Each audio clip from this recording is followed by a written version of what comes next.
Dis bonjour. Dis bonjour, Bella. Dis bonjour à mes amis, t'as grandi. Il faut qu'ils voient que t'as bien grandi, Bella. Dis bonjour. On va dire bonjour. Bonjour, mes amis. Bonjour. Dis bonjour, Bella. Allez, montre tes beaux yeux bleus. Bonjour.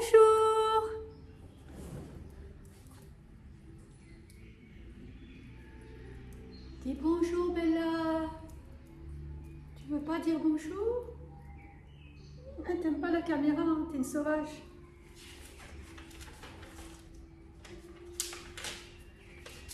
Bonjour mes amis, salam alaikum, Maniket Git Atasanou. J'espère que vous allez bien, j'espère que tu vas bien. Donc aujourd'hui, il y a un petit peu de vent, alors je ne vais pas sortir. Nous sommes toujours en février et on est le 27 février. Voilà, il y a du vent, mais le ciel est bleu. Voilà.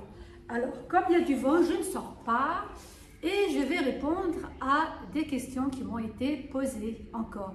Je tenais à vous remercier pour tous les commentaires, tous les mots d'amour, toute la bienveillance que vous avez sur ma chaîne. Ça me fait énormément plaisir. Voilà. Donc, pour ceux qui tombent sur cette chaîne par hasard, je suis une chaîne atopique. En fait, tous les gens qui veulent venir s'installer au Maroc, qu'ils soient en France, en Belgique, en Espagne, au Canada, peu importe, vous êtes les bienvenus. Je donne des astuces, des conseils. Je partage un petit peu ma vie. Bon, en ce moment, je ne le fais pas trop parce que je vous ai déjà dit que j'étais en plein déménagement chez moi. J'ai commandé des choses.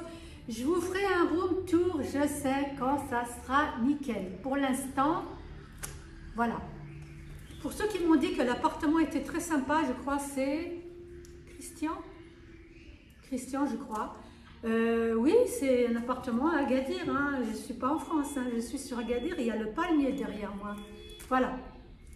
Donc, alors, sans plus tarder, là, je réponds à des questions. Et plus tard, quand j'aurai le temps, je vous ferai des vlogs, je vais vous montrer chez moi, où est-ce que j'ai acheté les trucs, on trouve tout ici au Maroc, voilà. Donc c'est vrai qu'en quittant la France, j'avais mal au cœur d'avoir laissé ma chambre à coucher, d'avoir laissé des vêtements, d'avoir laissé mes assiettes, mes verres, mes tasses, vous comprenez, tout ça, ça fait mal au cœur. Mais aujourd'hui, je ne le regrette pas parce qu'on peut tout acheter au Maroc et il y a des choses très très jolies. Donc, ce n'est pas le sujet aujourd'hui.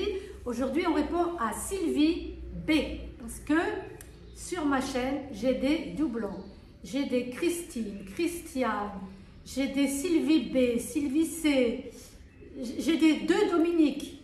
Donc, je trouve des petites astuces pour ne pas me tromper. Donc, il y aura ma Domi et Dominique. Il y aura Sylvie C et Sylvie B. Les mecs, ils ne sont pas en doublon, ça va. Non, ça va. Je fais des gros bisous à tous les Marocains qui regardent Merhba Bikoum, Teri Tassano, qui suivent ma chaîne. Voilà, je vous love. Donc alors, Sylvie B m'a écrit un mail et elle demandait: est-il nécessaire d'avoir un bail au Maroc, la carte d'immatriculation pour ouvrir un compte bancaire? Alors, Sylvie, non. En tant qu'étrangère, en tant que Française qui va venir vivre au Maroc, tu peux déjà gagner beaucoup de temps en venant une semaine déjà. Tu viens une semaine avec, attention, pour ouvrir un compte au Maroc, il faut ta pièce d'identité française et ton passeport français. Il faut 2 pièces d'identité, pas une seule. Donc, pour ceux qui veulent vraiment obtenir leur carte d'immatriculation rapidement au Maroc, je vous conseille donc par exemple, si tu as projeté de venir dans un an, parce que là, pour l'instant, tu fais des économies, tout ça, tu vas vendre ton matériel, etc., tu dois déménager, il y a beaucoup de choses à faire avant de venir au Maroc. Ça s'appelle la carte d'immatriculation marocaine. Voilà. Je remercie Frédéric qui me l'a montré. Et sur la carte de Frédéric, vous avez vu la vidéo de Frédéric, c'est naturopathe qui est installée au Maroc depuis 17 ans. Donc elle m'a montré sa carte de résident, c'est bien marqué, carte d'immatriculation marocaine, ça s'appelle comme ça tout simplement. Ça c'est un autre sujet de vidéo. Donc quand pour gagner du temps, viens en vacances une semaine, ouvre ton compte et tu repars. Tu repars pour 1 an ou 2 ans, le temps de venir ici. Pourquoi? Parce que pour obtenir ta carte d'immatriculation au Maroc rapidement, il faut absolument avoir fait 3 virements sur le compte. Que tu sois français de souche, belge, européen ou binationaux, c'est pareil pour les binationaux comme moi, il faut 3 versements sur le compte bancaire marocain. À ce moment-là, vous aurez les droits de déposer votre dossier d'immatriculation au Maroc, d'accord? Voilà. Alors, pour l'instant, on parle des banques. Donc, la banque, pour ouvrir ton compte en banque, ici au Maroc, tu as besoin de tes 2 pièces d'identité et tu n'as pas besoin de bail marocain. Tu habites en France, donc quand tu viens pour la semaine, tu viens la semaine ouvrir ton compte bancaire, tu viens tes 2 pièces d'identité et un justificatif de domicile. C'est quoi un justificatif? Ton bail là-bas, si tu es propriétaire ou ton bail, ou voilà quoi.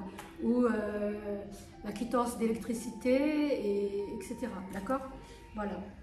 C'est tout ce qu'il faut. Donc c'est tout ce qu'il faut. C'est pas grand-chose. Les gens, ils pensent que non, je ne peux pas ouvrir de compte bancaire, il faut que j'ai la carte d'identité. Non. Déjà, vous devez savoir qu'ici, au Maroc, il y a beaucoup d'Européens qui vivent ici sans carte d'identité marocaine. Non, il n'y en a pas besoin. Si tu ne veux pas t'investir à fond dans beaucoup de choses, tu n'as pas besoin. Tout ce qu'il faut faire, c'est tous les 2 mois et demi, tu sors. Tu vas en Espagne, tu vas aux îles Canaries, tu vas à Ceuta Melilla. La plupart des gens, ce qu'ils font, c'est qu'ils vont à Tanger, ils prennent le ferry. Tu en as pour 35 minutes, tu te retrouves à Tarifa, en Espagne, tu tamponnes ton passeport et tu reviens. Mais franchement, il vaut mieux faire un tour sur Tarifa, même prendre un jour à l'hôtel ou 2 jours à l'hôtel et puis vous rentrez au Maroc. Voilà, il y en a beaucoup de gens qui font ça. Hein, attention, il ne faut pas dépasser 3 mois. Donc, mettez-vous des rappels sur vos smartphones. À 2 mois et demi, tu quittes le Maroc, tu tamponnes ton passeport et tu reviens. Si tu ne veux pas quitter le Maroc, tu passes par Ceuta Melilla, tu tamponnes et tu rentres. Voilà. C'est une enclave espagnole à l'intérieur du Maroc. Voilà. Et si tu veux te faire plaisir, tu vas aux îles Canaries. Voilà. Voilà. Donc, qu'est-ce que je voulais vous dire? Oui, m'a aussi demandé à plusieurs reprises quelles sont les meilleures banques marocaines. Alors, il y a énormément de banques au Maroc. Je vais vous donner les 3 premières. Donc, la numéro 1, je vais vous mettre les noms ici. Attijari Wafa Bank, qui est une très très grande banque. Et tu peux l'ouvrir en Tunisie, en Algérie. Il y a des succursales un peu partout. Et c'est la top numéro 1. D'accord? Ensuite, vous avez... En deuxième, vous avez la Banque Populaire, qui est une banque très très ancienne. Et elle figure, je crois, parmi les banques les moins chères. Les moins chères. Banque Populaire marocaine. Elle est en deuxième. Et la troisième, allez, je te laisse deviner. Quelle est la troisième?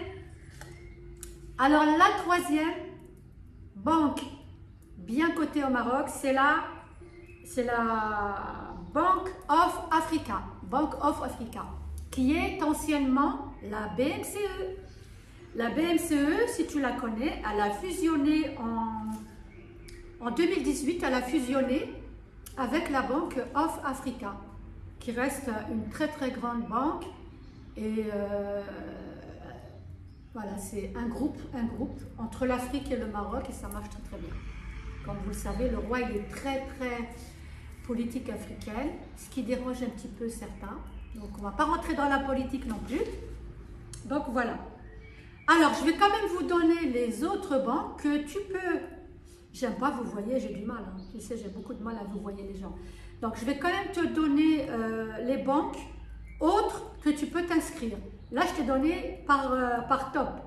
Donc, alors, premièrement, Attijari Wafa Bank. Deuxièmement, la Banque Populaire. Troisièmement, la Bank of Africa, qui est anciennement la BNCE. Voilà. Après, tu as le Crédit Agricole du Maroc. Tu as le Crédit du Maroc. Tu as la Société Générale. Et c'est tout, je crois. C'est tout. La Bank of Africa, anciennement BNCE.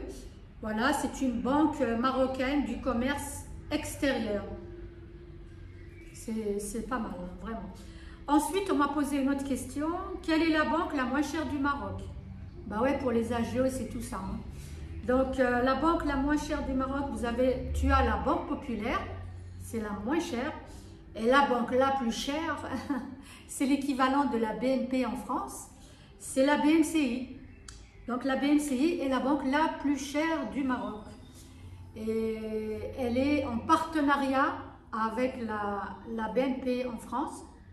Et donc, si tu es à la BNP et que tu veux tirer de l'argent au Maroc avec ta carte BNP Paribas, ici au Maroc, je te conseille de tirer ton argent à la BMCI marocaine parce qu'ils ont un partenariat et tu n'as pas de... Comment on appelle ça? Tu ne payes pas Ah, je vais vous l'écrire ici parce que j'ai encore un trou. Tu ne payes pas les agios en fait de tirer l'argent à l'étranger. Je sais que c'est pas agios le mot, mais tu n'as pas la pénalité, tu vois, tu n'es pas, voilà. Donc, pour les autres banques, je pense qu'avant de venir au Maroc, il faut te renseigner.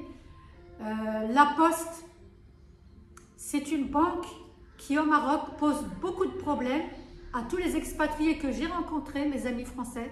À chaque fois, ils ont des problèmes avec ceux qui sont à la Poste.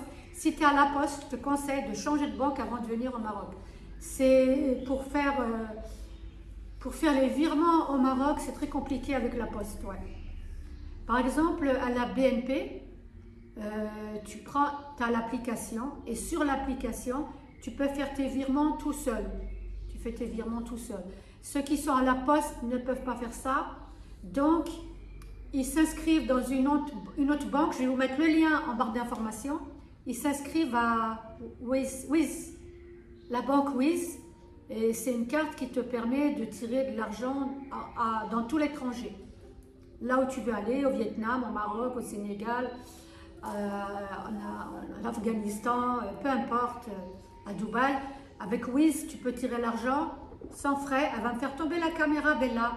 Bella Bella, sors de là.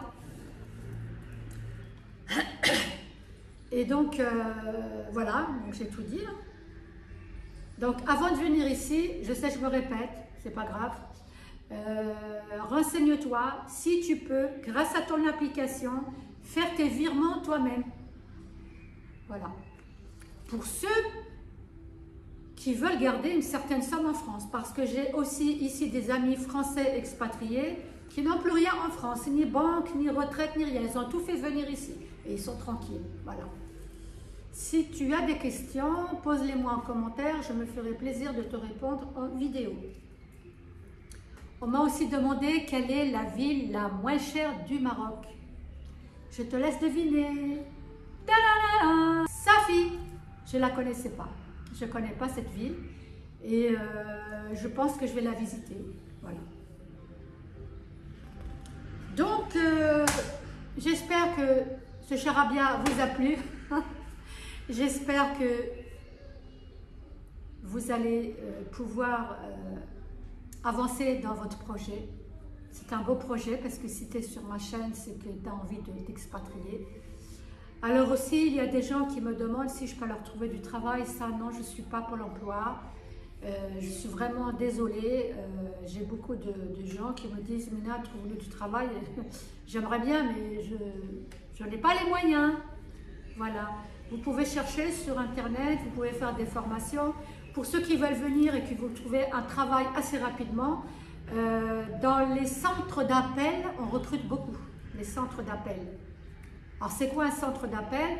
Les centres d'appel, c'est, tu travailles dans une espèce de garage, d'une entreprise, et en fait, tu travailles pour Bouygues Télécom, SFR, Free, les magasins français, genre La Redoute, qu'est-ce qu'il y a d'autre?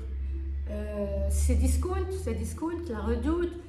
Tous les magasins français que vous appelez, ils sont ici au Maroc.